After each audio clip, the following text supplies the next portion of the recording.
सभी का स्वागत है आज के विशेष वीडियो में, जहां हम जानेंगे देवउठनी एकादशी की अद्भुत पौराणिक कथा। वो कथा जब 4 महीने की योग निद्रा से भगवान विष्णु का जागरण हुआ और पूरे ब्रह्मांड में फिर से शुभता, सौभाग्य और धर्म का उदय हुआ। कार्तिक शुक्ल पक्ष की एकादशी को मनाई जाने वाली यह तिथि केवल एक पर्व नहीं, बल्कि एक आध्यात्मिक नवजागरण का प्रतीक है। तो आइए भक्ति भाव से सुनते हैं देवउठनी एकादशी की पौराणिक कथा, जिसमें छिपा है भक्ति, विश्वास और जीवन के पुनर्जागरण का गूढ़ संदेश। देवउठनी एकादशी का महत्व। देवउठनी एकादशी, जिसे प्रबोधनी एकादशी, देवोत्थान एकादशी या देव जागरण एकादशी भी कहा जाता है, कार्तिक मास के शुक्ल पक्ष की एकादशी तिथि को अत्यंत श्रद्धा और उत्साह के साथ मनाई जाती है। यह दिन भगवान विष्णु के 4 महीने की योग निद्रा से जागरण का प्रतीक है। चातुर्मास के दौरान भगवान विष्णु क्षीर सागर में शेषनाग की शैया पर विश्राम करते हैं और इस अवधि में सभी प्रकार के शुभ कार्य जैसे विवाह, गृह प्रवेश, यज्ञ और संस्कार आदि वर्जित माने जाते हैं।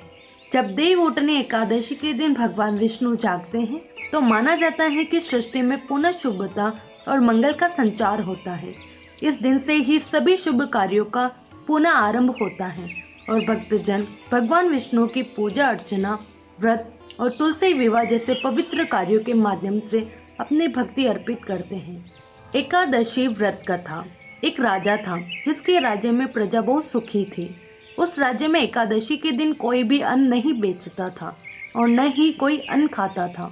सभी लोग केवल फलाहार किया करते थे। एक बार भगवान ने राजा की परीक्षा लेने के लिए सुंदरी का रूप धारण किया और सड़क किनारे पर बैठ गए।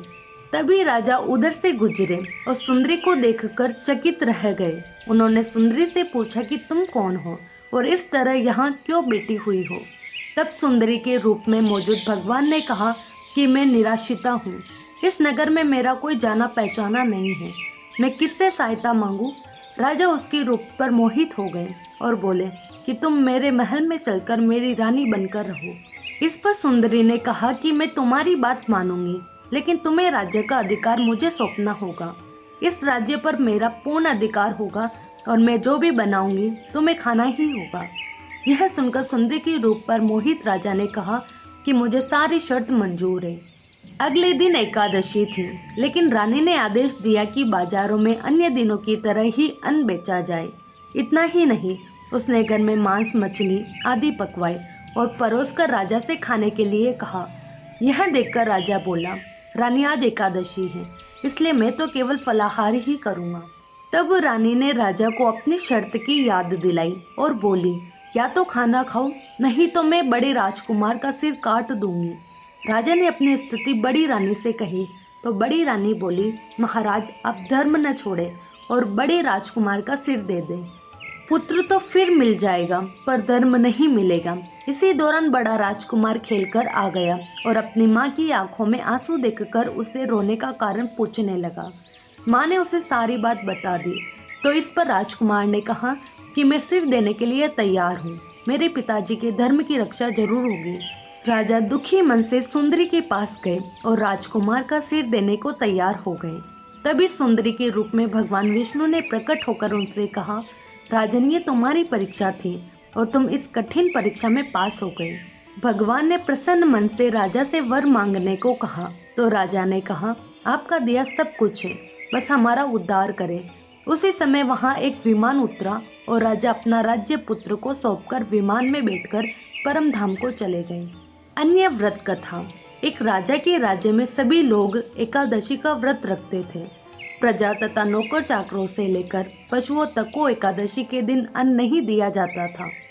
एक दिन किसी दूसरे राज्य का व्यक्ति राजा के पास आकर बोला, महाराज कृपा करके मुझे नौकरी पर रख ले।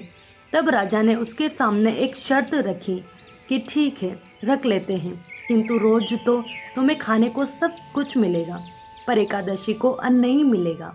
उस व्यक्ति ने उस समय हाँ कर ली, पर एकादशी के दिन जब उसे फलाहार का सामान दिया गया तो वह राजा के सामने जाकर गिड़गिड़ाने लगा, महाराज इससे मेरा पेट नहीं भरेगा, मैं भूखा ही मर जाऊंगा, मुझे अन्न दे दो। राजा ने उसे शर्त की याद दिलाई पर वह अन्न छोड़ने को तैयार नहीं हुआ। तब राजा ने उसे आटा, दाल, चावल आदि दिए। वह नित्य की तरह नदी पर पहुंचा और स्नान कर भोजन पकाने लगा। जब भोजन बन गया तो वह भगवान को बुलाने लगा, आओ भगवान, भोजन तैयार है। उसके बुलाने पर पीताम्बर धारण किए भगवान चतुर्भुज रूप में आ पहुँचे तथा प्रेम से उसके साथ भोजन करने लगे।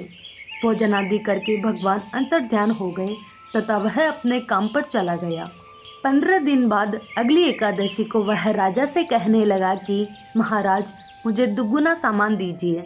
उस दिन तो मैं भूखा ही रह गया। राजा ने कारण पूछा तो उसने बताया कि हमारे साथ भगवान भी खाते हैं, इसलिए हम दोनों के लिए ये सामान पूरा नहीं होता। यह सुनकर राजा को बड़ा आश्चर्य हुआ। वह बोला, मैं नहीं मान सकता कि भगवान तुम्हारे साथ खाते हैं। मैं तो इतना व्रत रखता हूँ, पूजा करता हूँ, पर भगवान ने मुझे कभी दर्शन नहीं दिए। राजा की बात सुनकर वह बोला, महाराज, यदि विश्वास न हो तो साथ चलकर देख ले। राजा एक पेड़ के पीछे छिपकर बैठ गया। उस व्यक्ति ने भोजन पकाया तथा भगवान को शाम तक पुकारता रहा, परंतु भगवान न आए। अंत में उसने कहा, हे भगवान, यदि आप नहीं आए तो मैं नदी में कूदकर प्राण त्याग दूंगा। लेकिन भगवान नहीं आए। तब वह प्राण त्यागने के उद्देश्य से नदी की तरफ बढ़ा।